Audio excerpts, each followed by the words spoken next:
Good morning. Thank you for joining the California Community College's Real Estate Education Center conference webinar. This is Emily Maynard, and I'm the Grant Project Manager for the CREEC project at Saddleback College.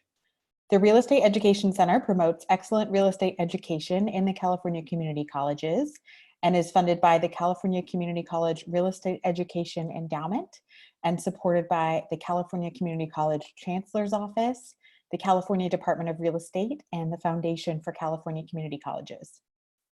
Just a few housekeeping notes. All attendee microphones are muted.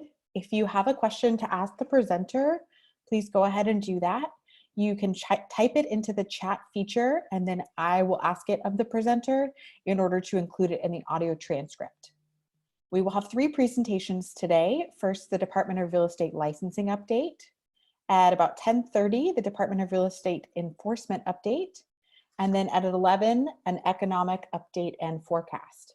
Presentation slides should be viewable in your screen, and they're also currently available on our website, www.CCCREEC.org. A recording of this webinar and transcript will be available on our website next week. And let's begin our presentations. Thank you all for joining us. First, I want to introduce Eileen Brewster. She's the manager for the Exam Administration and Development Unit and the Education and Research Unit at the California Department of Real Estate. She's worked for the DRE on and off since 2001 in various areas of the licensing program and has spent a few years before that in the elementary education field. Eileen, why don't you go ahead and share your slides for us, and you can begin your presentation. Okay, good morning, everybody. Thank you, Emily, for putting this together last minute. I know we're all a little disappointed not to be meeting in person. I do always enjoy the conferences with everybody. I'm gonna go ahead and share my slides here. So I'm gonna, give me a second. There we go, okay.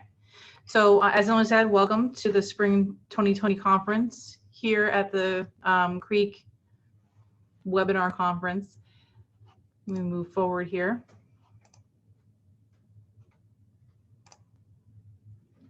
There we go. And as Emily stated, I'm the manager over the Exam Admin and Development Unit, which encompasses all the examination centers, all the exam administration. We have 80+ proctors, and we also develop all of our exams in-house here at the department. So all of that is encompassed within that unit. And I'm also over the Education and Research Unit, which is all the statutory and CE course applications that we review and approve for private course providers, any articulation agreements with the other colleges in various different areas, research projects, as well as the Community College Endowment and the CSU endowments.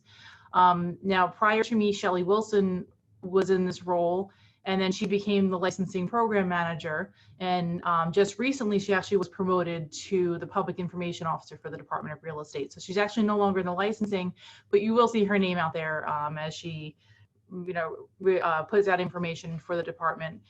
And she still has her hand a little bit in licensing, but not so much. So currently, myself and my co-manager are taking over the role of the licensing program manager until that position is filled up. So just like normal, I'll go over the licensing statistics, any legislation, and the department communication. So licensing statistics. So here are the workload statistics for July 1st up until January 31st of this year. So we're a little over halfway through the fiscal year right now. The exam scheduled for salespersons was down a little bit by about 11%, actually, so quite a bit, to 26,000, and brokers was down about 5% to about 3,000. New licensees, again, you can see trending. If we're having less exams, we're obviously going to have less new licenses issued. So we're down about 15% for new licenses for salespersons, and then brokers have actually increased, which is interesting given that they were down 5% as well. Renewals, we're steady at about 80%, and brokers about 93%. And it's interesting because it shows that we're down 4% and 5% respectively. But as you'll see in the next slides, the 80% and 93% has been about what we're steady at for holding our numbers for renewals. Total license count is 425,624. The specific one for this morning was 425,000, I think 923 or something like that. So we're hovering pretty close to the 426,000 licensee range right now. And then the total MLOs endorsements right now are 24,361. That's down just 1%. And licensing population, as we always say over here in 2008, right before the bubble, the population was very high and it just went way down. And we're starting again to see an uptick in that trend all the way down here to fiscal year 1920. So obviously that only covers up till the end of February, those stats. So it's not the whole year, but we are seeing a steady uptick in that. And then over the last 12 months, again, you can see it's just been steady, steady, steady, except for around the holidays in December where we declined a little bit, but it's just been a steady uptick. And again, the renewal rates, as I said earlier, even though it looks like we're down a little bit year to date right now, it's still holding steady at about 80% right now. Back from the high in about 2015 at 83, but it's nowhere near where we were in 2011, 12. As you can see, it was 64%. So we're holding steady right now for the salespersons as well as the brokers. They're just kind of keeping neck and neck. Again, brokers, as we spoke about the last conferences, they tend to keep their licenses longer because the regulation change in 2012 where we no longer accept any degree. It has to be a degree in real estate. That really forced a lot of brokers to make sure that they're keeping up with their licensing, keeping them renewed. Licensing phone calls. So it's a new VCC system. It's new to us. It's been a little over a year now that we've had this. We have about 10 dedicated phone staff that answer calls daily here in licensing, and we get about 650 to 700 calls a day. We get about 326,000 calls a year for the department total, and almost 1/3 of that, a little more than 1/3 of that, is for licensing. And as of right now, the wait times are about 30 to 35 minutes, unfortunately, just due to the volume of the calls. The most common ones that we hear in licensing are, what's the status of my exam application? What's the status of my license application or my renewal? Or we get a lot of calls on how do I add this branch or corporation, or lots of different areas. But for the most part, it's what's the status of an application? Or again, how do I add a branch? How do I change my broker? Or they're responding to some sort of correspondence that we had submitted to them. So legislation information for the department. This one I know we spoke about, and it's been something that's been, I've spoken at the conference for a couple of years now. It's AB 2330, and it was signed by the governor back in 2016, and it came into effect in 2018. And this is the petition process for removal of discipline from the DRE website, as well as tracking of broker associates.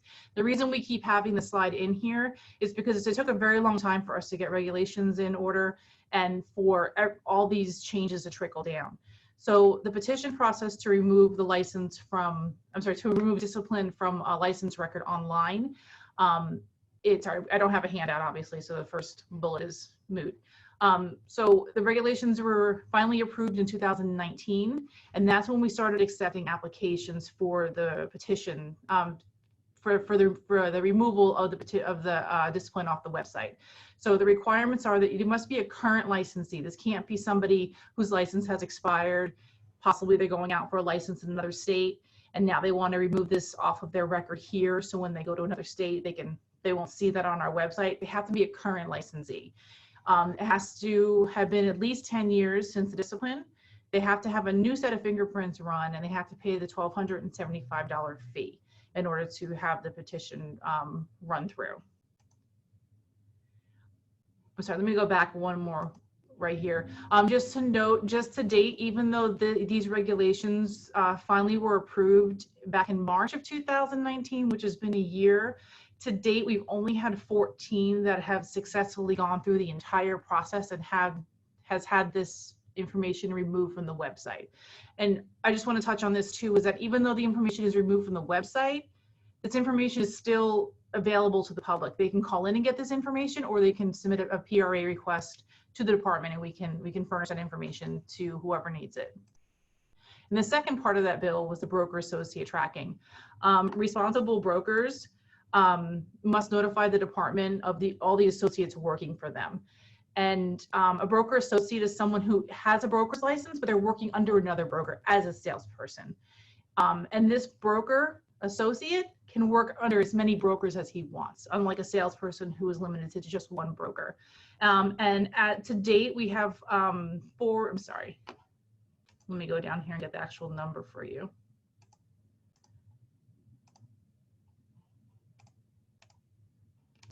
Oh, I'm sorry, I don't know how that right now, but I believe we have something about 20,000 broker associates currently that are tracking. So it is a substantial amount of people that we're tracking.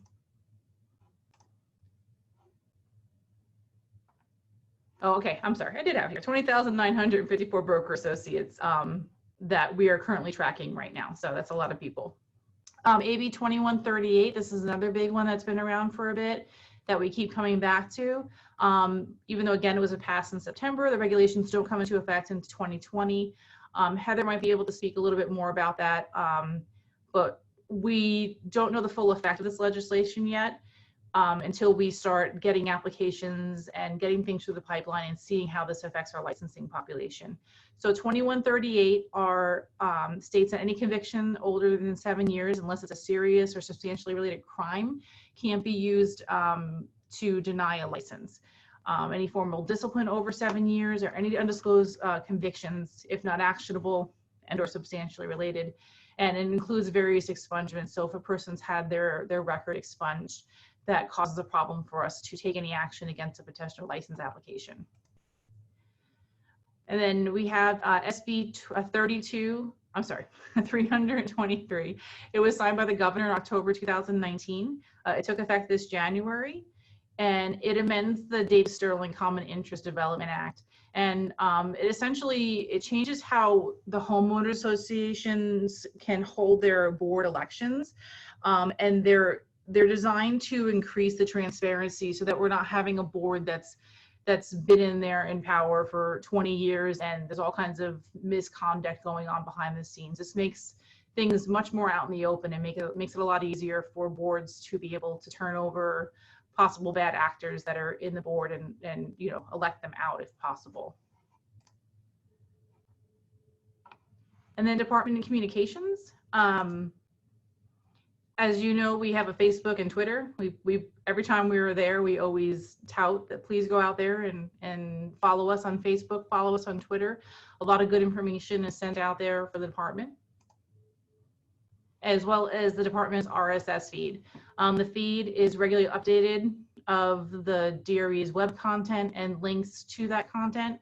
And if you go out to our website on our main page, down here, the little orange square, you can click on that, and it'll bring you to this page here, and you can subscribe to the RSS feed. It'll send it to you every time we have something come out.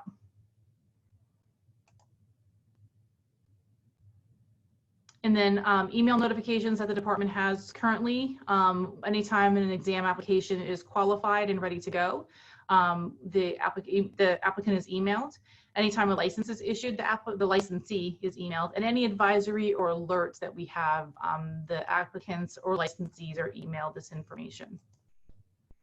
On our online system, the things that stakeholders are able to do, they can use e-licensing to schedule exams or renew their licenses or do license changes. We have our enforcement online complaint system. We just recently, this past year, came out with SUPERVISE, which is the subdivision online public report application system. And that's been a big help for paperwork just in general, for them filing the information with us. So the files that are down in our subdivision section are huge. So this has been great to reduce all of that physical paperwork. And then coming soon, which will help our phone call situation and help the applicants greatly, is examinees are going to be able to apply for the license exam online. That's in the works, that's coming hopefully. We're thinking maybe summer, possibly fall of this year.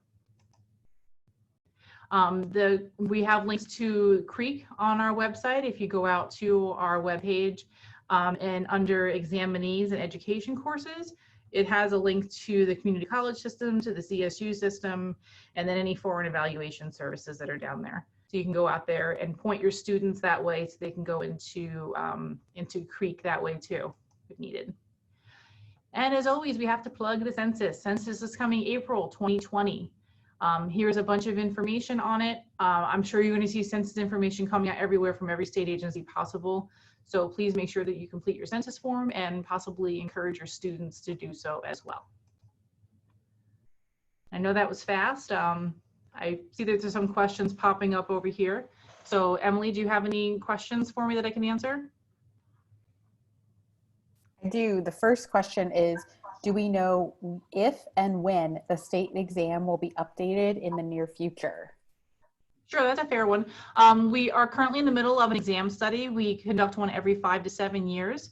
After it's conducted, we have to take steps to implement it. So we're in the middle of an exam study right now. So it probably won't be implemented for another 1.5 years, 2 years, maybe even a little longer, depending on, you know, what resources we have available.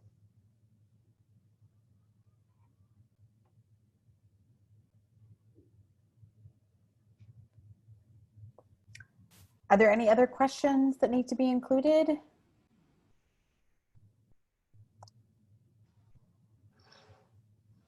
Eileen, is this presentation okay to share with students? Oh, absolutely. Yeah, this will be posted on CREEC's website so anyone can see it. Yes, as soon as I get a copy of these slides, I'll include them on our website. And Yes. The next 2 presentations coming up, the slides are already on the website. If you'd like to view those, you certainly can.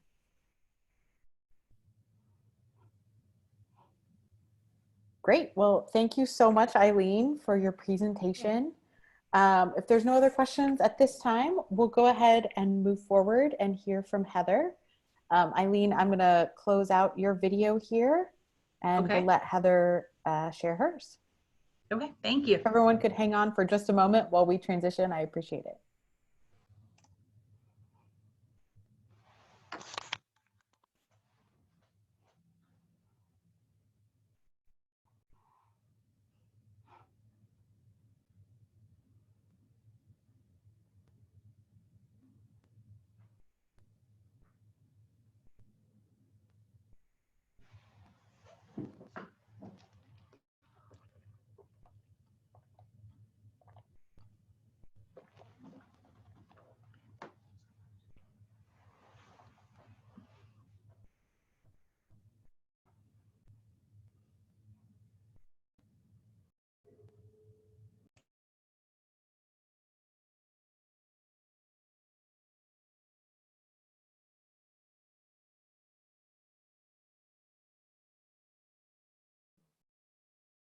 All right. I'm happy to introduce our next speaker, Heather Nishimura, the Special Investigator with the Department of Real Estate in Sacramento. Heather's been with the department and the enforcement section for over 14 years and in her current role for over 7 years, where she oversees a staff of 9 special investigators at the DRE. She'll be speaking today on legal and enforcement issues in real estate. Welcome, Heather. Good morning. Thank you. And thank you for asking me to come and talk about this topic. I'm definitely excited to share some of this important information with everybody out there. So I'm happy to be here today to discuss common real estate law violations and how to avoid them on behalf of the Department of Real Estate. In connection with avoiding these violations, my discussion is also going to include some information on broker supervision and advertising requirements. So again, my name is Heather Nishimura. I'm a supervising special investigator in the Sacramento enforcement section. Prior to being a supervisor, which I've been in this role for about 7 years, prior to that I was a special investigator and I worked a caseload of anywhere from 75 to over 100 cases. Throughout my career, I've investigated or been involved with thousands of cases involving a wide range of violations, from compliance issues to fraud, unlicensed activity, trust fund mishandling, and various other real estate law violations. So throughout today's discussion, I'm going to provide you with references to the Business and Professions Code and the Commissioner's Regulation, which are the basis for the department's authority. So it's important to know that everything that the department does or what we ask a licensee to do is governed by statutes and regulations, which is why I'm providing them here for you today.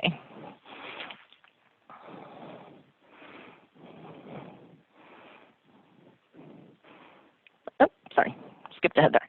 Okay, so my purpose here today is to assist our licensees and future licensees regarding their compliance with the real estate law, whether they're going to be a broker or salesperson. So first, I'm going to give an overview of the most common violations that's seen by the department, provide a few examples of each, and then the best ways to avoid them.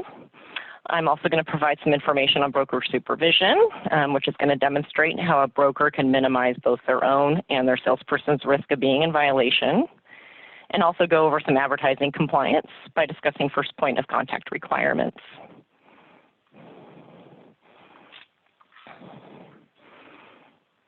And so here I've provided you with some information that shows an overview of enforcement activity for both the calendar years of 2018 and 2019.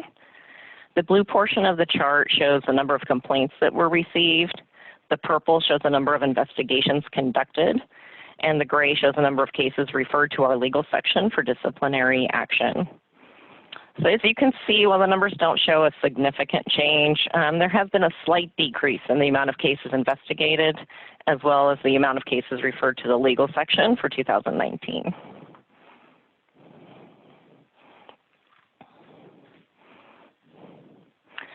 So the primary function of the department's enforcement section is to investigate complaints that have been submitted in writing.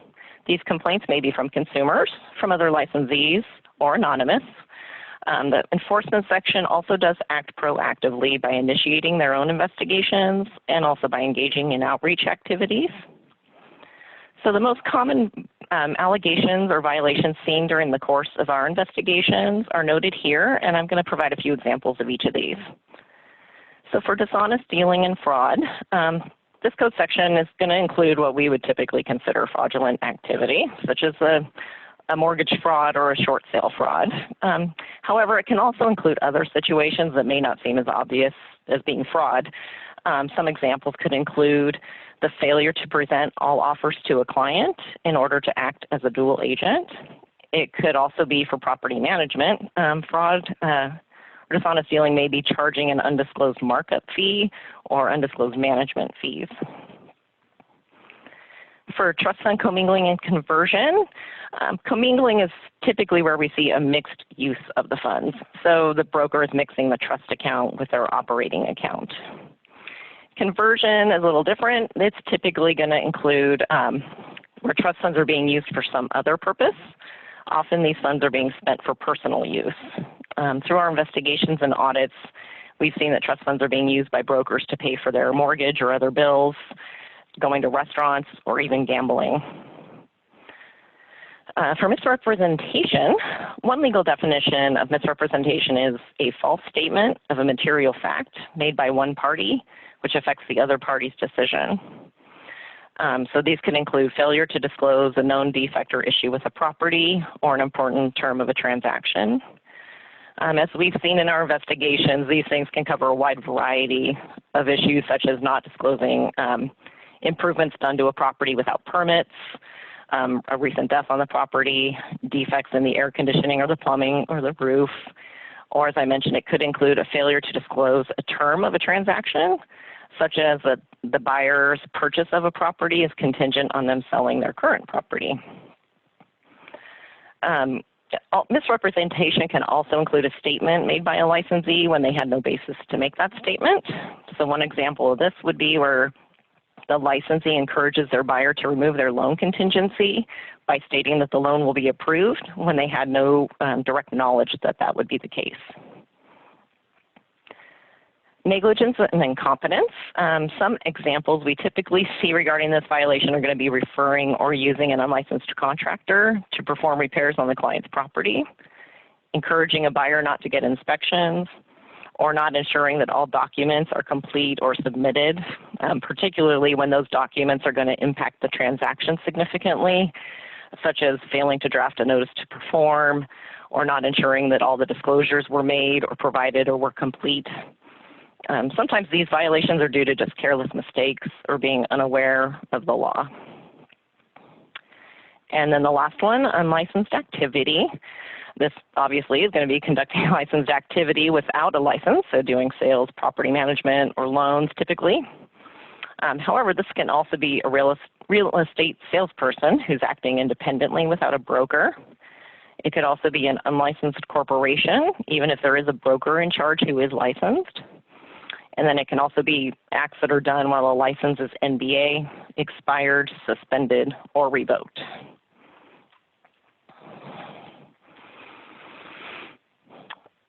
So now, while some of these are going to be obvious, here are some tips on how to avoid these violations. For dishonest dealing, obviously be honest and upfront with all parties in a transaction. Don't attempt to conceal information, particularly if that information is going to benefit the licensee, such as I mentioned before, and not submitting offers so that you can be a dual agent. For the trust fund issues, keep your trust funds separate and don't use them for any other purpose. Be aware of who and how many people have access to the trust account. And if others are allowed access, do regular reconciliations and be aware of all activity that's occurring to protect against any wrongful use. For misrepresentation, disclose all known facts, whether you think they're important or not. What may not be substantial to you may be critical to a buyer. Also, make sure you don't make any misleading statements to the client. Any representations you do make need to be backed up by facts. If you tell a client there are no issues with the plumbing, for example, did you obtain that information from an actual inspection report, or is it just because the seller didn't disclose anything? And if you don't know the answer, don't guess. Do research or instruct your client to do research on their own. For negligence or incompetence, educate yourself on the current laws and on any new laws that are coming up. Review all transaction documents to ensure they're complete and they're accurate. If there's something that raises a red flag in your mind, for example, when you're reviewing the disclosures, bring that to your client's attention. Follow your client's wishes and instructions since you work for them, not the other way around. For example, if a buyer wants a specific inspection, ensure that they get it. And finally, again, for unlicensed activity, obviously don't conduct any licensed activity if you don't have a license. But in addition, there are some steps that both brokers and salespersons can take to not be in violation. Be aware of when your license or when the licenses of your salespersons, if you're a broker, are going to expire and then renew in a timely manner. As a broker, make sure you have a system so that you can ensure that your salespersons are not acting on an expired license. And also, if you're a broker and you have a corporation, know when your corporation licenses are set to expire.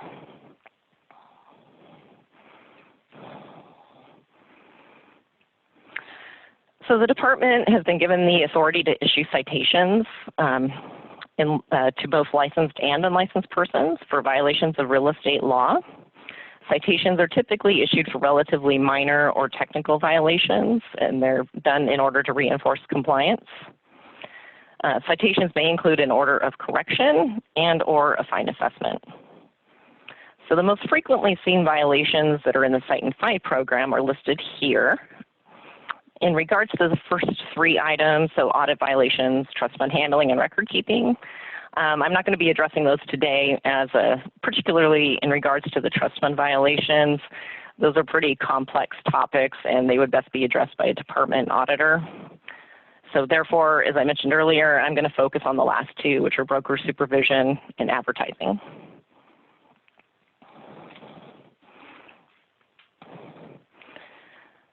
So as we begin here, for your reference, I've given you some statutes that deal with broker supervision.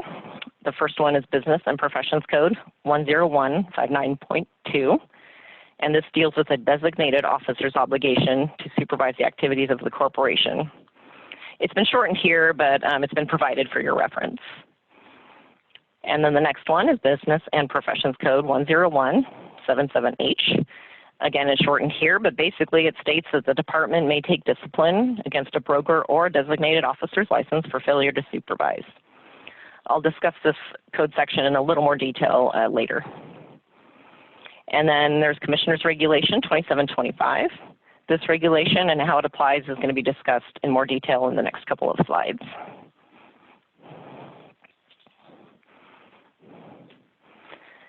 So this regulation it basically entails what broker supervision is. It provides that a broker shall exercise reasonable supervision over the salespersons. So this includes establishing policies and procedures to review, oversee, inspect, and manage a number of different areas, which are spelled out in the rest of the regulation. And I'll show you those on the next slide. So when thinking about broker supervision, you would need to keep in mind that since a salesperson may not conduct business independent of their broker, any activity that's done by the salesperson is done on behalf of and under the authority of the broker. So therefore, the broker needs to ensure that they're aware of, overseeing, and supervising all activity that's occurring, as they are the ones that are ultimately responsible.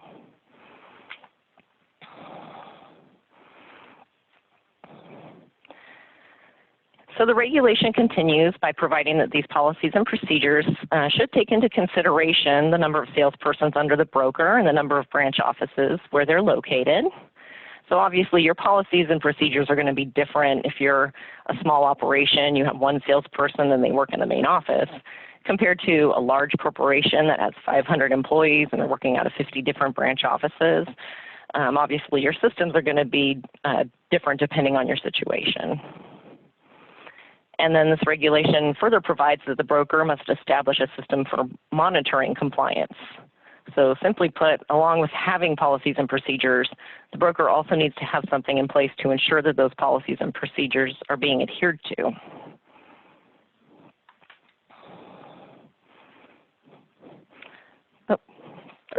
So continuing on with the regulation, it specifically spells out the items that are noted in subsections A through G, which are shown in the slide, in regards to what the broker must be overseeing and inspecting. So today I'm going to be focusing on the ones where the department most often sees violations occurring. Therefore, that's going to be A and B, how the broker is overseeing the inspections, overseeing and inspecting the transactions and the documents associated with those transactions, and E, advertising. And D, the handling of trust funds, as I mentioned, is definitely a violation we see often. However, I'm not going to be going into that today.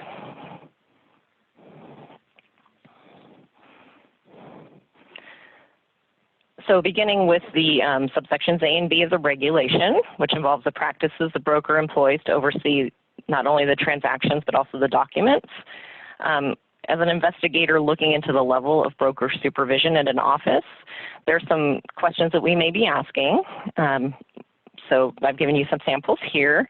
Number one, what systems are in place to oversee the transactions? Are the employees notifying the broker of new listings, or what about closed or canceled transactions? If the salespersons are remote, is there a system to upload the information? And are there expectations clearly spelled out regarding these policies? Two, does the broker sign off on all transactions? What does the review consist of? Well, do they review and sign off? So what does the review consist of, and how in-depth is the review? Number three, at what point are transactions reviewed? Is it when a new listing is entered into? Is it during the transaction? Is it before? Is it only after the close of escrow? Or is it only if there's a problem? Number four, is the broker visible and available for questions, advice, and guidance? And if not, have they delegated this function to an appropriate person, such as a branch manager? Or do they simply refer the person to speak to their local association or the Department of Real Estate? Number five, does the broker provide training, both to new employees and ongoing? What is the procedure for onboarding a newly licensed salesperson? Are they mentored by the broker or another seasoned agent? How are employees notified of changes in the law or policy changes? Are meetings held? How often? Are they mandatory? Does the broker keep track of who attends? And number six, how are the files stored and how are they secured? Where are the physical files stored? Are they at the main office? Are they at the branch offices? Are they at a salesperson's home office? And how are they being secured, especially if they are located in a home office?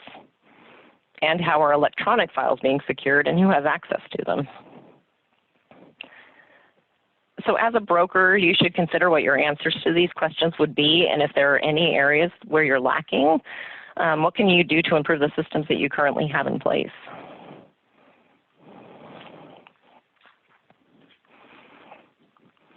And then there are a few other compliance items to keep in mind that you could potentially be asked as a broker. So is there a system to check the expiration of a salesperson's license? If the salesperson's license expires and they continue to conduct licensed activity, the broker could face disciplinary action for employing and compensating the salesperson for those acts. Obviously, the salesperson could face discipline as well. 2 is unlicensed activity being conducted by transaction coordinators or assistants. So as a broker, you need to be aware of what everyone's function is, including unlicensed employees, to ensure they're not crossing the line into licensed activity. 3 is the broker employing salespersons that are not under the broker's license. So are all salespersons that work for you correctly designated under your license? In addition, it's important to make sure your salespersons are licensed under the correct entity. So if you have a corp, all salespersons who work for that corp need to be under that license, not under the broker's individual license. We actually see that quite a bit. 4, is there a broker-salesman relationship agreement with all salespersons? The agreement should cover the material aspects of the relationship, including supervision, duties, and compensation. This agreement is also required for broker associates. And then number 5, is there a limitation on agent activities, such as property management, loans, or commercial? If the broker doesn't allow certain types of activities to be done under their license, that should be clearly spelled out in the employment agreement.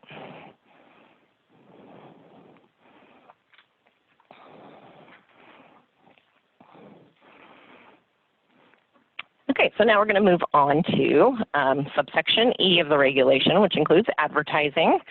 We usually tend to get a lot of questions about advertising at first point of contact, so I always like to cover that in presentations. So the broker is ultimately responsible for all advertising that's produced by his or her employees. So therefore, advertising that's being done by a salesperson, which includes their business cards, flyers, their website, any social media, should be reviewed and approved by the broker. The broker needs to be aware of all advertising that's being disseminated on his or her behalf and ensure that it's compliant with the real estate law. So the main code sections that deal with advertising and where we most often see violations are listed here. I'm not going to go into detail about the first one, which is false advertising, as that's pretty straightforward. The rest of the code sections relating to first point of contact and team name will be discussed in more depth in the next couple of slides.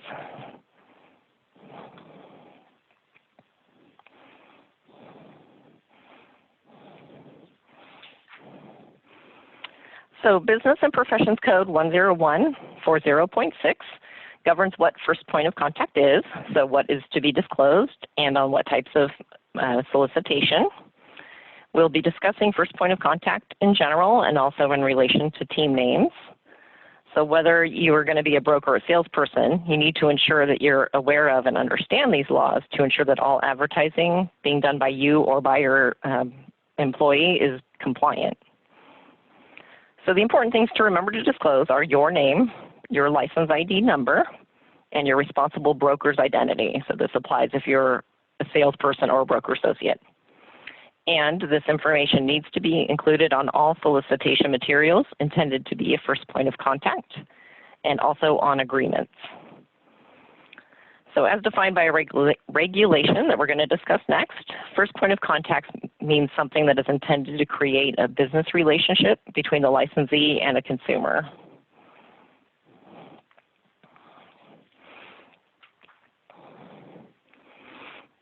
So the regulation dealing with first point of contact is 2773.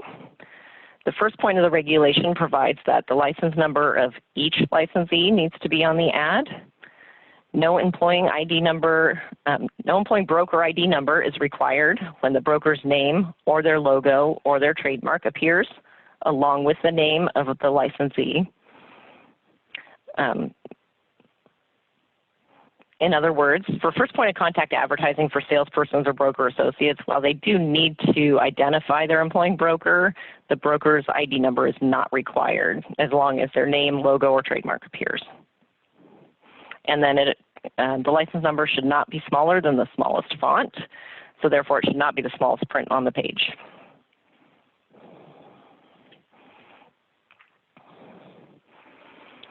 So the next part of the regulation defines what solicitation materials are. I'm not going to read through all of these, as most of them are self-explanatory. However, it is worth mentioning that websites or ads in electronic media will typically include your own website, posts on Facebook or other social media, or ads that you purchase and place directly onto a website where you control the content or the presentation of the advertisement.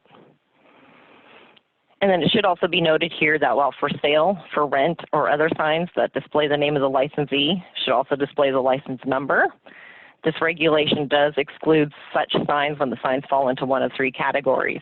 So either there is no name or logo at all, the name or the logo belongs to the responsible broker, or the only licensee that is on the sign is the responsible broker. So there is no other salesperson or other licensee mentioned on the sign.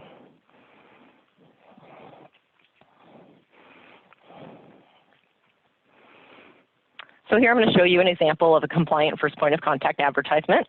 So here we're looking at a fictitious broker named Gordon Time. His license number is highlighted here, and he has a DBA of Big Time Realty.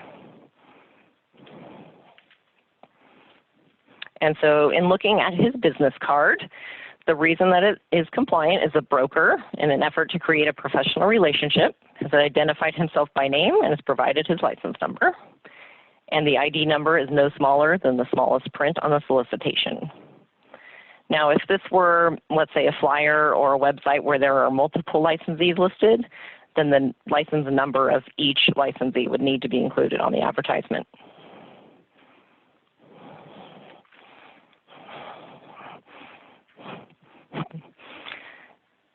Okay, and now we'll talk about team names. A team name is a professional identity or brand name used by a salesperson and one or more other licensees in order to provide real estate services.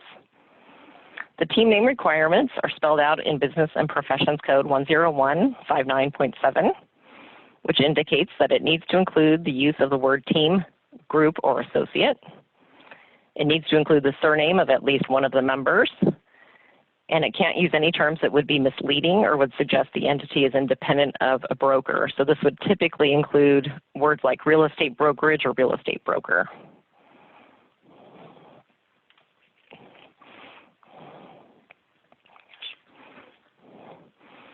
And then Business and Professions Code Section 10159.6 provides the requirements for team name solicitation materials. So the key points here are that the ads need to include, in a conspicuous and prominent manner, the team name and the name and license number of at least one of the members. And the responsible broker's identity needs to be displayed as prominently and conspicuously as the team name. And also, it shall not imply the existence of an entity independent of the responsible broker.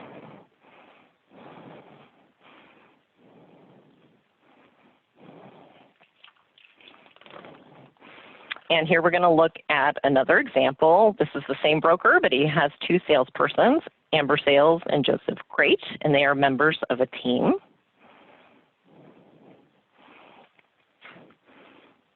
And here we see the business card for Amber Sales with the Great team. So the team name itself is compliant because it's comprised of more than one licensee, Amber and Joseph. It contains the surname of at least one of the members, in this case, Joseph, and the word team is present in the name. And then the reason that the business card is compliant is because the responsible broker's identity is displayed as prominently and conspicuously as the team name. And the identity that is on the card for the responsible broker is a DBA issued to the broker on his license. And for this example, the broker's ID number is optional in this case. So it could be included, but it's not required.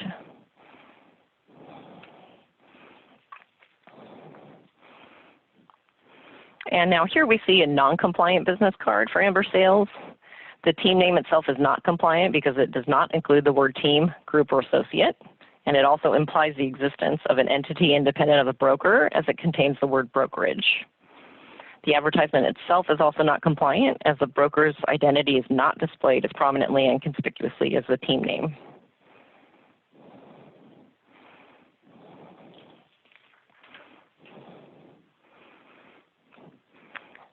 Okay, so now that we've explored some aspects of what's required in the area of broker supervision, we'll take a quick look at how these elements come into play in determining the level of supervision in an office.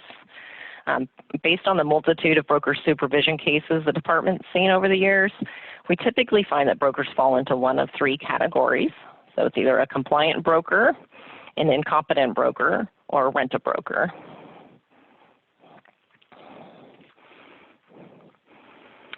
So for the compliant broker, we typically in our experience, this broker is visible, they're hands-on, they're available for questions and guidance, and they provide training. Now, this doesn't necessarily mean that they're in the office every day, but they do have systems in place to make sure they have their fingers on the pulse of what's occurring in the office. So basically, they meet all the requirements for ensuring that the transactions are overseen and they're actively reviewing advertising.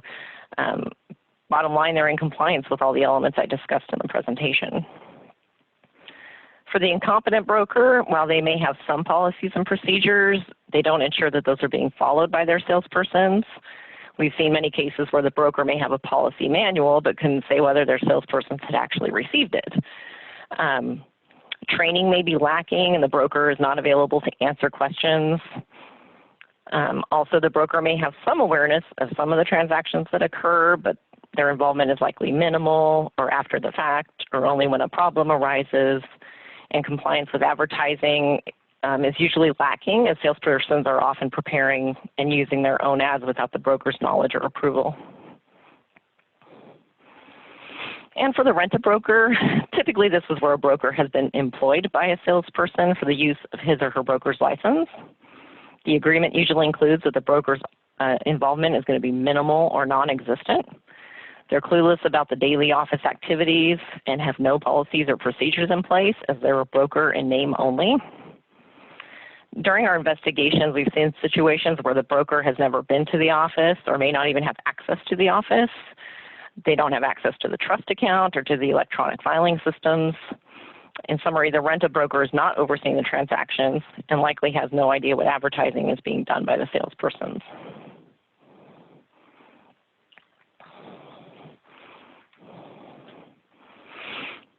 So as I mentioned earlier, Business and Professions Code 10177H provides for discipline against a real estate broker for failing to supervise. So this is either as a broker or as a designated officer of a corporation. So it indicates the commissioner may suspend or revoke the license of a real estate licensee if the broker failed to exercise reasonable supervision over the activities of his or her salespersons, or a designated officer of a corporate broker licensee failed to exercise reasonable supervision and control of the activities of the corporation for which a real estate license is required.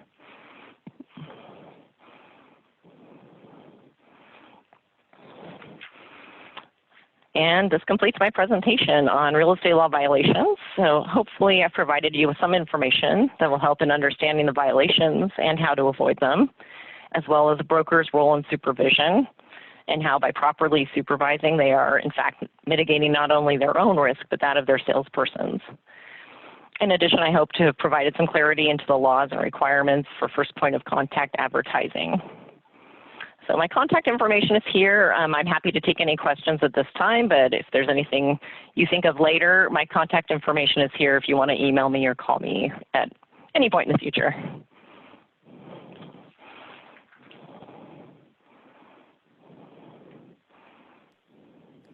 Thank you so much, Heather. Are there any You're questions? welcome. Let's see. It doesn't look like there are any questions. Thank you so much for providing this information, and hopefully we can help students be better equipped to be ethical and follow all the laws and regulations as they move through their careers. Great. Thank you so much for having me. Appreciate it. Great. Well, if you can hang on just a moment, we'll transition to our next presentation.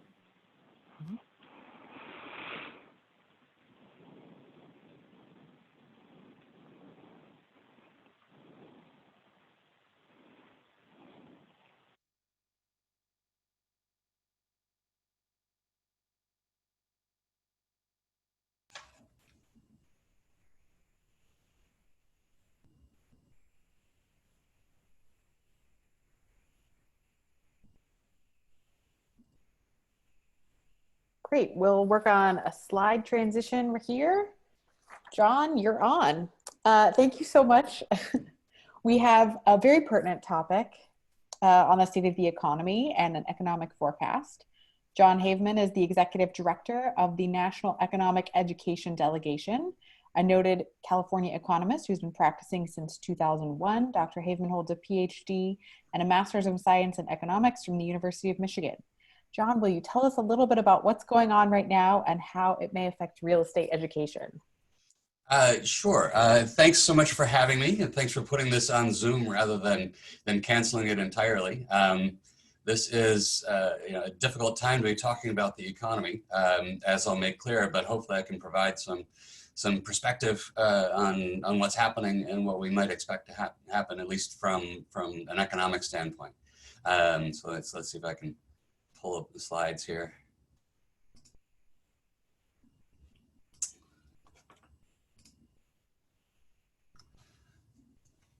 There we go. Can everybody see the slides? Yep, that looks good.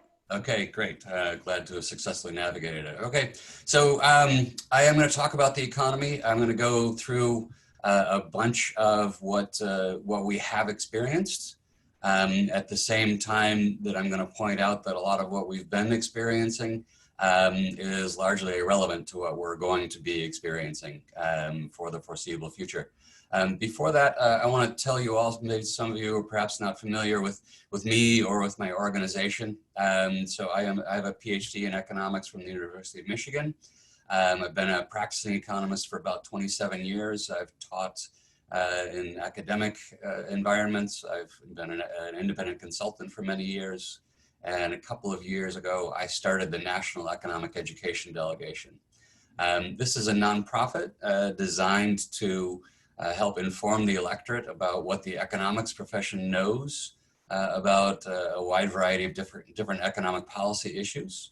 I started this largely because after 27 years of practicing as an economist, I've gotten a little frustrated with politicians' use of economics as a weapon for their own personal agenda rather than as a tool for social good.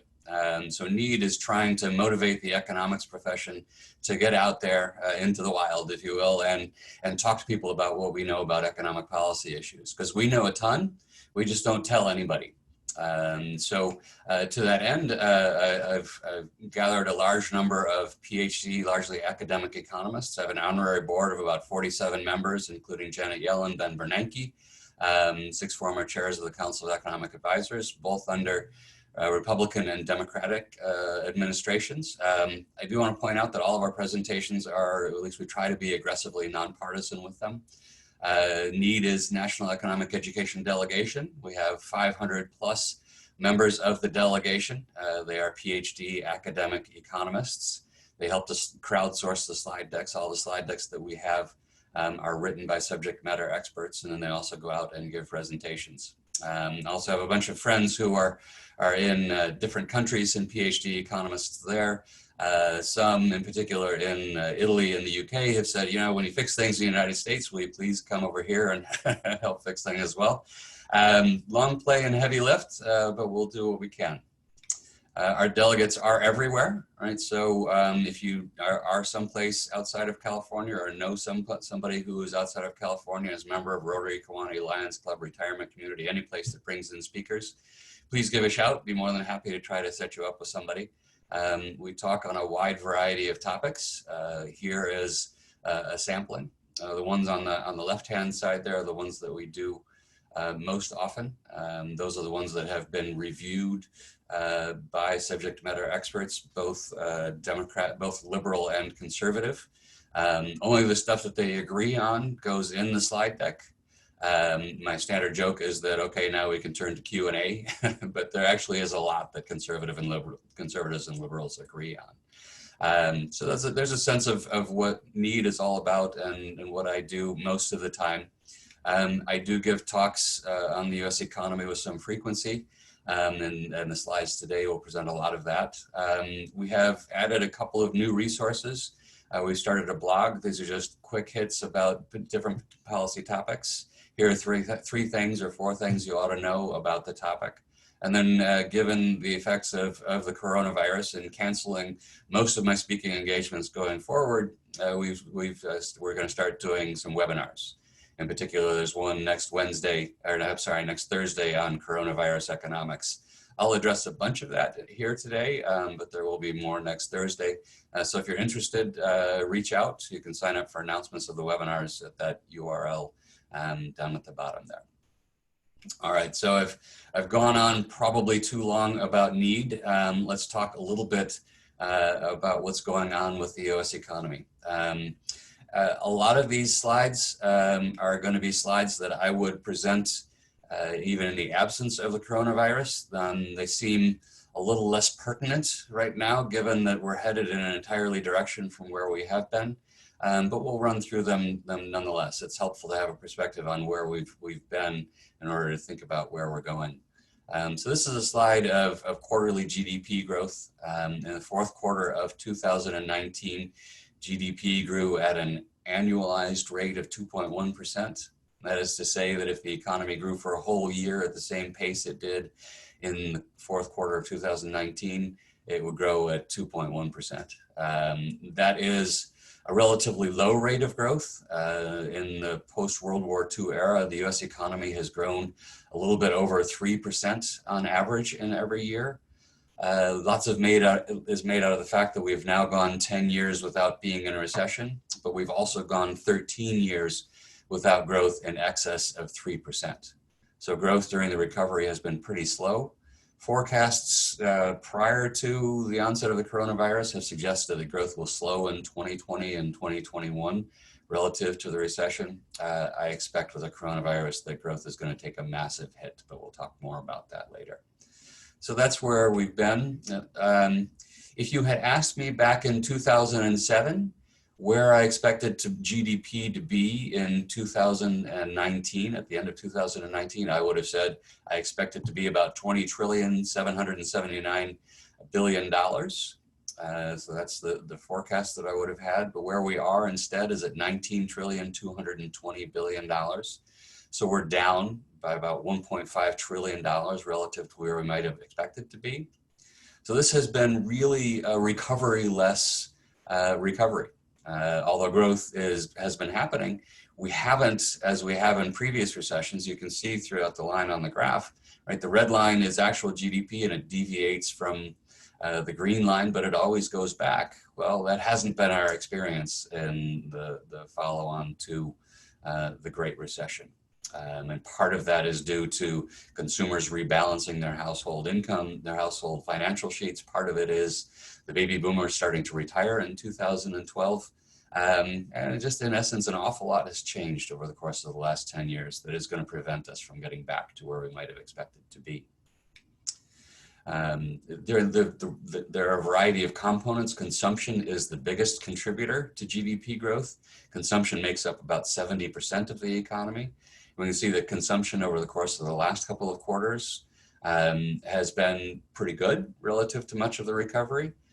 Going forward in the next couple of quarters, I expect consumption, for reasons that I'll talk about later, to slow way down. And consumption will not be a contributor to growth, but probably to contraction. Real personal consumption expenditures is how much do we spend every quarter. That's down a little bit more than $1 trillion, right? Which helps explain why GDP is also down, right? The other components, investment and government and international trade, also help to explain why we're down 1.5 trillion instead of just the 1.1 trillion that comes from personal consumption expenditures. All right, so personal consumption has been slower during the course of the recovery than it was prior to the Great Recession, about 24%, about a quarter less of a contributing factor into growth. Household debt is way down. Right? If debt was back at its pre-recession levels, then we would probably have faster GDP growth. But as I mentioned, households are fixing their financial balance sheets. They're doing that in part by saving a lot more.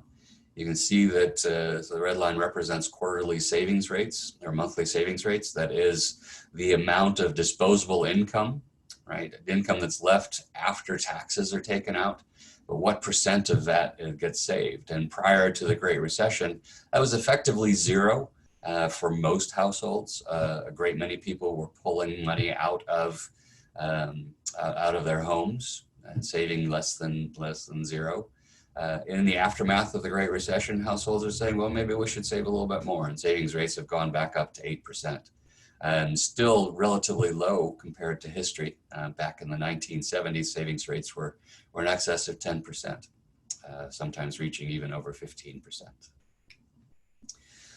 Just as a couple of indicators for where the economy was headed prior to the onset of coronavirus, this graph doesn't seem to have updated, but you can see a trend down in automobile and light truck sales, and there's a trend down in those sales before every recession. So I use this as a leading indicator.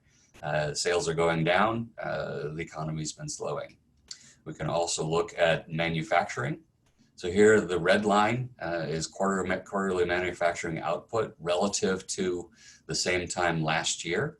And the green line is manufacturing employment. And you can see towards the right, both of those lines are trending down. Output relative to last year has been negative. It's been smaller than it was last year at the same time in the last 2 quarters, which does constitute actually a recession in manufacturing. And for reasons that I'll talk about in a few minutes, there's absolutely no reason to expect that to turn around, but the recession in manufacturing is only going to continue to deepen. All right, so here we can just zoom in on the last couple of quarters and you see that those are both substantially negative. And at the end of 2019, manufacturing output was down by a full percentage point relative to the end of 2018. We can look at other contributions to GDP. Investment is an important contributor. That's down in the last couple of quarters. So it's been actually a drag on GDP growth. Given the 2017 Tax Cuts and Jobs Act, which instituted significant cuts to corporate income taxes, we probably would have expected investment to be a positive contributor. And it was for just a little while, but the last couple of quarters it's turned down.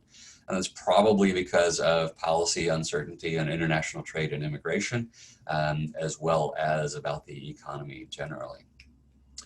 Part of investment is residential investment. For most of the last 3 years, residential investment has been a drag on the US economy. That started to pick up. In the last couple of quarters, residential investment is the construction of new homes. That's started to pick up in the last couple of quarters. My sense is that that is going to drop off fairly significantly going forward. All right, a couple of statistics on home prices and housing starts. All right, so over on the left, that is the Federal Housing Finance Agency's estimates of home prices. It's an index. 2000 is equal to 100. So you get the peak of the housing bubble at 165 there.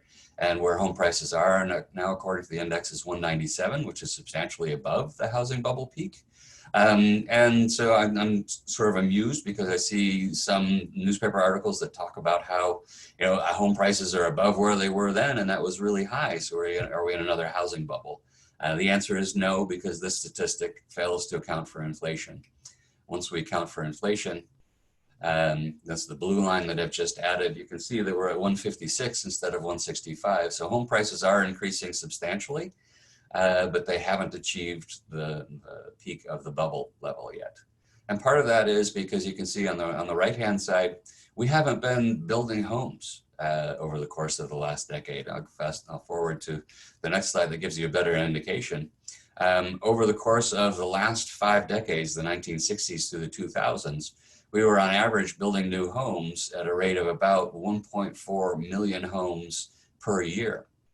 And the average throughout the 2010s was about 30% less. It was just 1 million homes per year.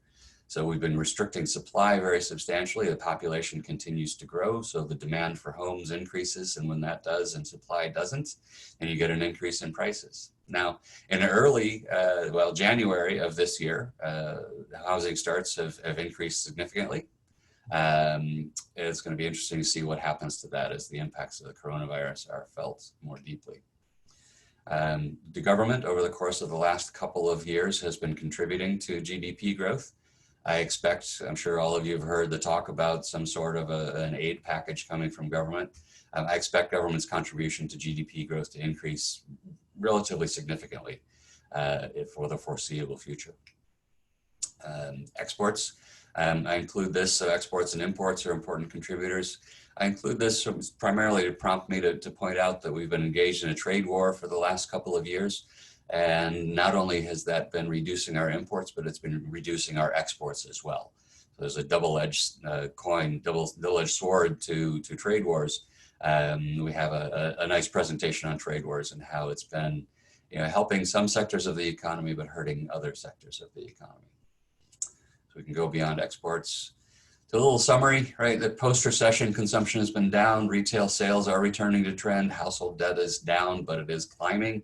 Personal savings is up, and you combine all of that and you get consumption contributing less to GDP growth than it was prior to the Great Recession. Investment expenditures had been contributing more to GDP growth for the last couple of quarters. Has been trending down. Government spending has been down, but it's starting to pick up, and exports are contributing less to growth. So we've got pretty much in all sectors of the economy, less of a contribution to growth than we had prior to the Great Recession. And we can turn a little bit, so here's an expenditure summary. You can see where the different parts of the economy, consumption, government investment, and net exports, how things have been changing. On the right-hand side, that's the last 4 quarters. You can see that investment has been a real drag on economic growth, whereas throughout most of the recovery, investment has been significant. Consumers are still holding on, but that's not likely to last. Okay. We can turn to labor market conditions, what's going on with employment and unemployment. The unemployment rate is pretty low. The natural rate of unemployment is higher than this in general. And monthly employment gains have averaged about 154,000 jobs over the last six months. 6-month average growth rate of jobs has been increasing, but I expect that to turn around in pretty short order. Recent labor market concerns, we've got low employment to population ratio. A lot of people who were in the labor market before the Great Recession dropped out and have not come back in. As well. We've got John, falling labor force. We did growth. have a quick question here. Okay. Will interest rates settle back down after the coronavirus scare? After the coronavirus scare, well, it's sure. The answer to that question is, of course, interest rates will ultimately settle back down. They'll come back to normal. Expect mortgage rates, normal seems to be somewhere in the 4 to 5 range, but for the foreseeable future. And I think the scare is going to last for some time. So I think we're going to see really terrific mortgage rates. So if you need to refinance, I would head out and do that pretty soon. I expect the Federal Reserve to continue lowering the federal funds rate. So I expect interest rates paid on treasuries to remain really low. Interest rates throughout the economy are likely to be low for the next 6 months to a year. Looking at the unemployment rate, I personally don't like the unemployment rate as an indicator of how wealthy the economy is doing, because you can have the unemployment rate going up for reasons that are good, and you can have the unemployment rate going down for reasons that are bad. Right, if people drop out of the labor force who are unemployed, then the unemployment rate goes down, but that's not a sign of improvement. It also might be the case that we'll see the unemployment rate tick down as we go into the coronavirus. And that could happen, again, as I mentioned, because people are dropping out of the labor force. People who are unemployed are going to realize that, well, I don't necessarily want to go out and look for a job because there are lots of germs to be had. And they'll see that firms just aren't hiring. And so what's the point? So they'll be dropping out of the labor force. So we may well see the unemployment rate tick down as we go into the coronavirus. Here, through history, you can see that we're at levels of unemployment that we haven't seen since the late 1960s.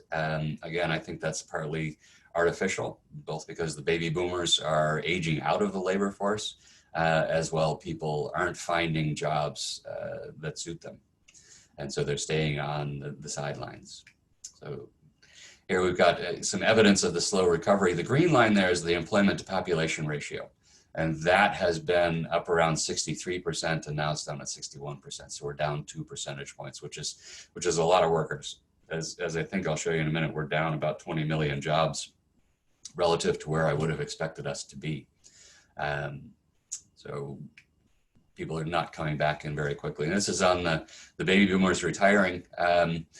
Because the baby boomers are aging up out of the labor force. They're turning 65, where they started to do so in 2012. And because the numbers of people coming in at the low end are small relative to those going out at the top end, the working age population is down about 6.9 million people relative to where it was, say, 10 years ago. So that's part of why the employment to population ratio is going down. Monthly changes in non-farm employment. The last couple of months have been great, 273,000 jobs each month. The February number may also be good. I expect it to be less, but by the time we get to March, that number is going to drop really precipitously. I've got a few friends who are headhunters, and they've told me that, look, everybody who has hired them to search for a particular job has just said, you know, we're putting things on hold. So job creation is going to go way down. So here, as I mentioned, this is like the GDP graph that I put up early. The orange or yellow line up there is where I expected us to be in terms of employment, and the red line is where we actually are. So we're about 22 million jobs short of where we might have expected to be. Wages have started to tick up. You can probably expect to see median weekly wages of full-time workers go up as we go into the coronavirus, because it's going to be more low-wage, low-skilled workers that are laid off, so they're going to be simply taken out of the calculation of the median. In terms of the 2017 Tax Cuts and Jobs Act, right? Part of the proponents of the Tax Cuts and Jobs Act were saying that, well, we're giving lots of money to corporations and they can give it to their employees. So that should result in greater compensation. But we really haven't seen that throughout most of the after-tax cut period. We haven't seen compensation growth that's been anywhere really outside of what we might expect under normal circumstances. So, you know, sort of as a summary, you know, GDP growth is primarily fueled by demand for output. A lot of talk is made of giving tax cuts to those at the top, and then they'll invest it, and that will create jobs. That's not really the way it works. The way that it works is that you and I go out and we buy stuff and we create demand for what they want to produce. That induces investment, and that creates jobs. We've seen relatively tepid increases in demand for output recently, and this tepid growth has led to slow increases in employment.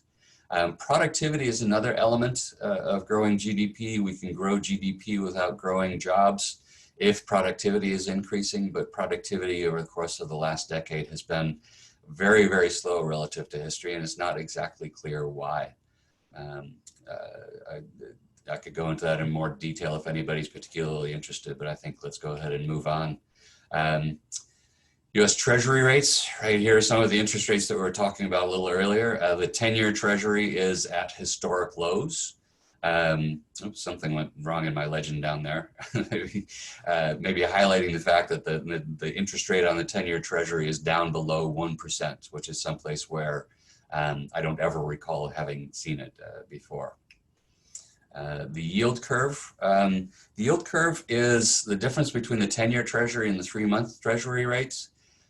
It went inverted a few months ago, and if you can see the black line, anytime that red line indicating the yield curve, anytime that goes below the black line, that means the yield curve is inverted, or 10-year interest rates are below the 3-month rates. And we expect to pay more to hold on to money for a longer period of time, so it becoming inverted is an odd thing. You can see that the gray bars there represent recessions, and pretty much every time that the yield curve has gone inverted, it's not very long before we go into recessionary territory. So you could make the argument that we're headed to a recession even before the coronavirus hit. Inflation has been pretty well in check. We haven't seen anything out of anything troubling in terms of inflation for quite some time. Mortgage rates, as I mentioned before, mortgage rates are coming down sharply. I expect the federal fund rates to come down some more and mortgage rates to come down even more than they have over the course of the next 6 months or so. Consumer confidence. It will be interesting to see what this graph looks like in 6 months. I expect it to completely fall off a cliff. It's at about 100 now, and I wouldn't be surprised to see it down in the 60 range, the same place it was during the Great Recession. And as consumer confidence wanes, then consumer spending also does. When consumer spending slows, then GDP slows. That will help to deepen our recession. I'll talk more about that in just a minute. Producer confidence, right? Producer confidence was already waning. And I expect that to drop again to levels where we saw probably during the Great Recession, down into the 30s or 40s. 50 is where you can think of producers as being on average kind of ambivalent about where the economy is going. We've got a lot of ambivalence in these data, but I don't think that ambivalence will hold up when the data from March and April are released. Market activity, you can see here the declines that we've experienced. This does not include the upward tick in the stock market that we experienced today, but I wouldn't put too much money on that upward tick continuing. Probably on Monday we'll see it tick downward again. What we're going to see in stock markets is going to be a lot of volatility. You know, if I were to make recommendations, if I had a lot of spare cash sitting around, I would actually put it into the stock market now, because I expect the stock market to bounce back when everything has settled out. Here we can see volatility when this line goes up, as it did during the Great Recession. That's volatility on the exchanges. We're at levels of volatility that were experienced during the Great Recession, which is truly remarkable. I don't expect that to change in the coming weeks or probably months. It's going to be a really, really uncertain time, and the markets will reflect that. All right, so the outlook. I'm just going to go ahead to my forecast. Oops, wrong way. My forecast for GDP, I hemmed and hawed about this a lot. And ultimately decided, you know, I have access to a couple of forecasts for what we're going to experience in the next 6 months or so. But my professional opinion is that nobody has a clue. GDP is going to head downward. Whether it's going to head downward in a shallow manner or in a deep manner, I think it's really hard to say. Just off the cuff, I'll talk about it, but I think it's going to be deep, but I don't know what deep really means. We can talk a little bit more about things to be worried about. This is a list that I always put up in my presentations. The coronavirus has been added at the bottom of it. That's not to say that that's the least of our worries. Instead, quite the contrary, it's the most of our worries. It's down at the bottom just to lead us into a discussion of it. But you can see other things. Government debt, is the Congressional Budget Office just forecast that government debt is going to increase to about 180% of GDP. It's currently at about 80% of GDP. That troubles me because I don't know how bond markets are going to respond to it. Prior to coronavirus, Europe was growing slowly. China was starting to slow. The US is short of recession-fighting ammunition. Right, you can think of the recession-fighting ammunition as being the Federal Reserve cutting its interest rate. Before nearly all of the previous recessions, the federal funds rate was at or above 5%, so there was a lot of room to reduce it. We're now at about 1%, so we don't have much left there. As well, we've been running very large federal government deficits, and the debt is growing, so it's going to be hard to get a lot of consensus in Washington to really have a big stimulus package that's going to fight it.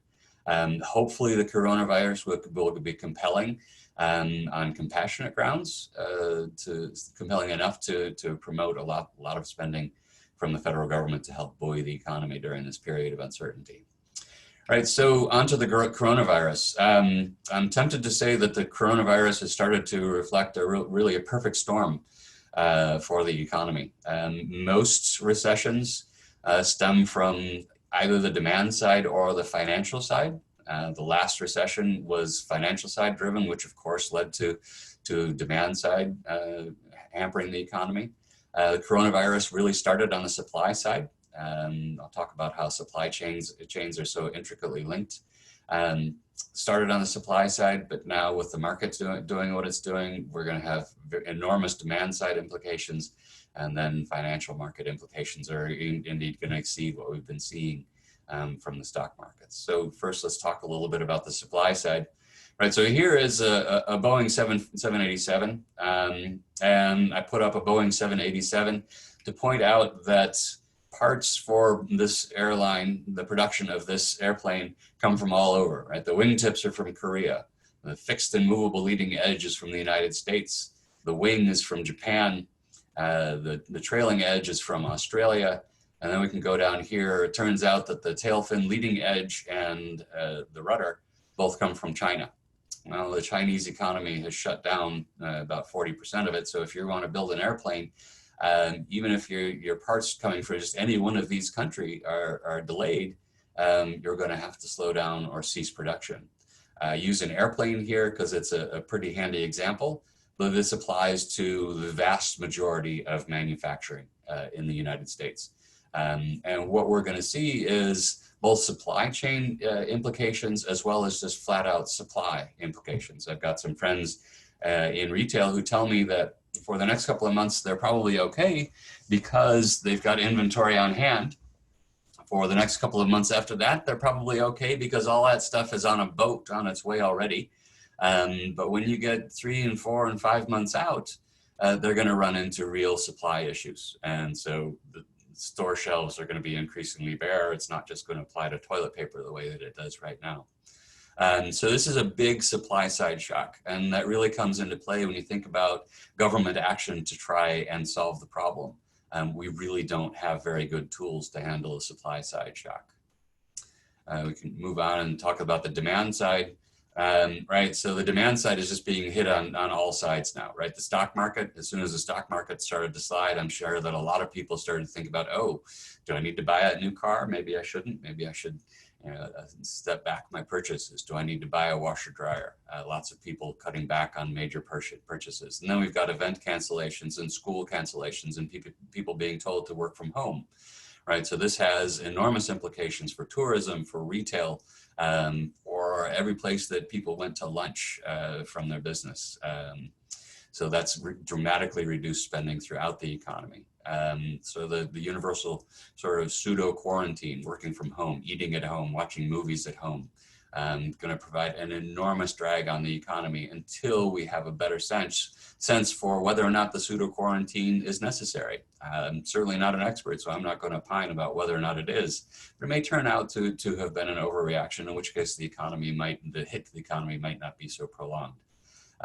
My view is that the demand side of things are going to be very significant in addition to the supply side of things, right? Which ironically, the two may help to cancel each other out. So the depth of the supply side issue may not be that bad. And then we can turn to particularly vulnerable industries. Right, these are the largest, most vulnerable. Transportation, right? I'm sure some of you have been hearing about, airlines are canceling flights. Airplanes are flying empty so that planes can reserve their slot at airports. Tourism is way down. Entertainment, hospitality. Most of those entertainment and hospitality opportunities have been canceling, not people just deciding not to go. And then manufacturing, right? If you can't get parts, you're not going to produce. And if people aren't buying washers and dryers and cars, then you're also not going to produce. If you're not going to produce, then we're going to have significant employment losses. And we can talk about who are some of the particularly vulnerable workers, right? I'll argue that most of the vulnerable workers are sort of low-skilled, low-wage workers. Or you can think more generally about independent contractors, temporary help agency workers, on-call workers, and workers provided by contract firms. There are about 15 million people in the US economy who fit into one of those 4 categories.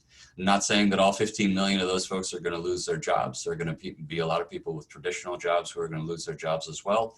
But job loss could be significant, and it's those 4 categories that are going to get hit first. Moving on. My clicker's a little slow, right? Financial markets. This is a slide that I had up before, but I just want to put it up again as a reminder that financial markets are taking a massive hit. And a big question is, what are banks going to start doing in the aftermath of what's going on with financial markets. Are banks going to start increasing their lending standards significantly, believing that people won't be able to pay? What's going to happen with credit markets generally? There's already a contraction in major purchases, but if banks start heading that way and increasing lending standards, then we're going to have people drawing back, forced to draw back even further. And so what about oil prices? Right, so on Monday, part of the dramatic decline in stock prices was because of what was going on with oil prices and going on in oil markets. This feels a little bit unrelated to coronavirus, but just as a feud between Saudi Arabia and Russia, which is primarily what happened. But it was really Saudi Arabia going to OPEC plus countries, saying, look, the coronavirus is coming. There's probably going to be a significant demand in oil consumption. We really ought to reduce our supply in order to maintain oil prices.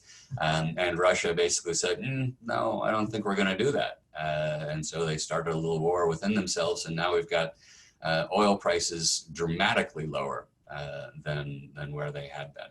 Right. And this is not necessarily going to be bad for the economy. It's going to be bad for companies that, Shell, Mobil, Exxon, those companies. It's also going to be bad for renewable energy companies because they compete on a price basis with petroleum products. And as oil gets a lot cheaper, then they're not going to be as price competitive. And it turns out that a lot of renewable energy companies were on sort of tenuous financial footing going into this.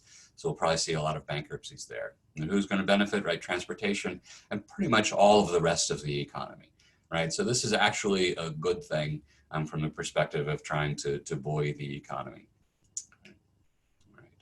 Right. Federal policy response. We've already had some significant monetary policy responses. Last week, the Federal Reserve cut its funds rate from 1.5 down to about 1%.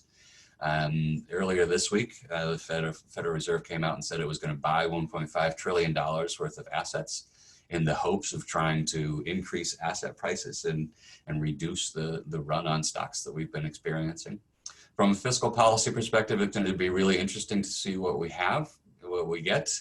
Conversation is still ongoing. The president wants payroll tax cuts and Democrats want unemployment compensation extended. A lot of economists are saying, don't mess around with payroll tax cuts or anything else. Just send out checks to people who will spend money. And we need to spend for prevention. That's my favorite in terms of a stimulus package, because even if you give people money, if you send out checks, it's not clear that people are going to run right out and spend it.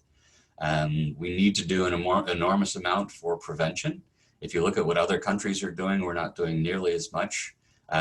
Personally, I would like to see the federal government step up and say we're going to earmark $50 billion to try and prevent the transmission. And you could imagine that being renting all the RVs that are around to house the homeless. You could imagine that being buying or putting into action whatever medical facilities are necessary in order to diagnose and to quarantine folks. There's also been talk about small business loans, which I think will be useful as time goes on. But my priorities right now would be spending for prevention, A, because you know because we need it, and B, because you know that money is going to get spent. If you send a lot of us a check for $1,000, it's not clear that we're going to go out and spend it, so we might not get all that much bang for the buck. All this, we're in a period where so little is known about how people are going to react to what's going on, how people are going to react to more money being put in their pocket. So I sort of hope that the federal government will throw a lot of spaghetti up against the wall and see what sticks. With the interest rate being charged on the increase in the deficit that will happen from all of this of being about 1%, I think it's well worth the investment of spending an awful lot of money trying to figure out how to take care of those who are going to be hurt, right? It's going to be the most vulnerable among us who are going to be hurt the worst. Let's spend money trying to take care of that. And how do you keep the economy from dropping as much as it otherwise might? We need enormous stimulus. It should come in a wide variety of different packages. Okay. So overall summary, all right, I don't know. The future is highly uncertain. What I do know is that we're headed into a recession. There are no two ways around it. We've got this perfect storm of the supply side, demand side, and financial markets coming at the economy. There's no way we escape this without a recession. I believe that the recession will be significant and it will be prolonged. But I don't, not being a medical expert, I don't know how long. I can't accurately project how long the impact of the coronavirus will be. Hopefully it will be shorter rather than longer, but it may well be quite lengthy. All right, so the additional wild card, as I mentioned, is the effectiveness of any potential government responses. Okay, so I've got a bunch of slides on the U.S. economy. I'm not seeing any questions. I'm going to just run through these quickly. They're not really predictive of where the California economy is going to go, again, because I think it's a massive crapshoot. The California economy may well be hit worse than other places, partly because so much of international trade flows through the economy. There are statistics that in greater Los Angeles, about 9% of employment is related to goods movement. Well, if goods aren't moving, then that could be an enormous hit to employment. A lot of these data are pretty rosy because they're, again, data about where we have been and not where we're going. Right, the employment situation in California is pretty good. The unemployment rate down at about 3.9%, well below the 12% we experienced during the Great Recession, and employment growth has been pretty steady. Up till now, it's been faster than in the U.S. economy as a whole, and particularly driven by the San Francisco Bay Area. We can look at where growth has been primarily been from an industry perspective. Construction has been booming lately. I expect construction spending and construction activity to drop off really rapidly over the course of the next couple of months. The uncertainty is going to cause that to happen. As no big surprise, we've seen professional, scientific, and technical services industries and information, as well as healthcare, growing significantly. Mining and logging, retail trade has been slowing, partly because of online retail sales. All right, so that's where growth has been. Geographically, San Francisco and the San Joaquin Valley and Silicon Valley have been the primary drivers of employment growth. Los Angeles has been somewhat slower than in the U.S. overall, but most of California has been faster. We can look at GDP growth in California. This is the size of GDP. California currently ranks as if it were its own economy, its own country, it would currently rank as the 5th largest economy in the world. There are about 3 other economies that it kind of trades places with. So you'll see California anywhere from number 5 through number 8, sitting at about number 5. Growth over the course of the last 5 years. I often talk about this in the context of fighting climate change because California is fairly aggressively fighting climate change. This is an indication that we can do that at the same time that we have a pretty rapidly growing dynamic economy. California's been the 5th fastest growing economy over the course of the last 5 years. Per capita income growth in California has been higher than it has been in the United States overall. Here are regions around the state. You can see the Bay Area has had the fastest GDP growth around the state. The SACOG, the Sacramento area region, has been fairly low. Southern California, sort of Midland.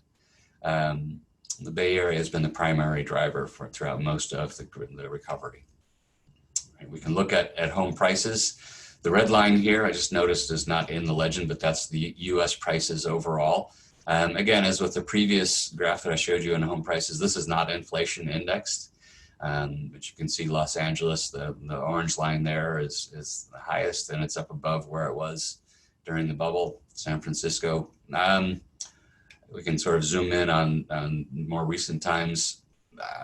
I don't know what's going to happen to home prices. My suspicion is that over the course of the next 6 months, geographic mobility and mobility overall are going to wane, which is going to have both supply and demand side effects. So home prices, I'll be at all surprised to see home prices decline steadily, but not enormously over the course of the next 6 months. Right. So in sum, right, California has generally outpaced the rest of the country during the recovery. That's quite possibly going to be changing. Real estate has looked robust. It's not poised to boom. I don't expect it to crater, but I do expect it to slow with prices significantly slowing. Overall, you know, the only thing that I'm certain of in my forecast is that there's going to be great uncertainty. We are headed into uncharted waters. I will say that I don't think that the US federal government has been handling things all that well. But I'm really very hopeful that from an economic standpoint, where there's much more understanding of what to do, that more help will be coming. All right, so that is what I have. I am happy to take questions for as long as there are any. Thank you very much.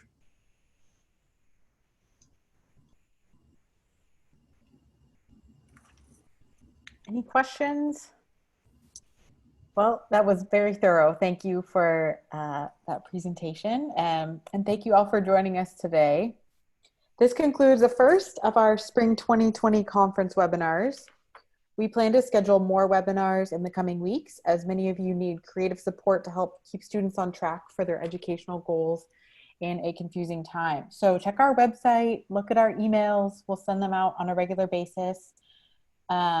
And you can check our website again. It's www.cccreec.org. Remember to wash your hands, take care of your students and your neighbors, and please be well. Thank you for joining us today.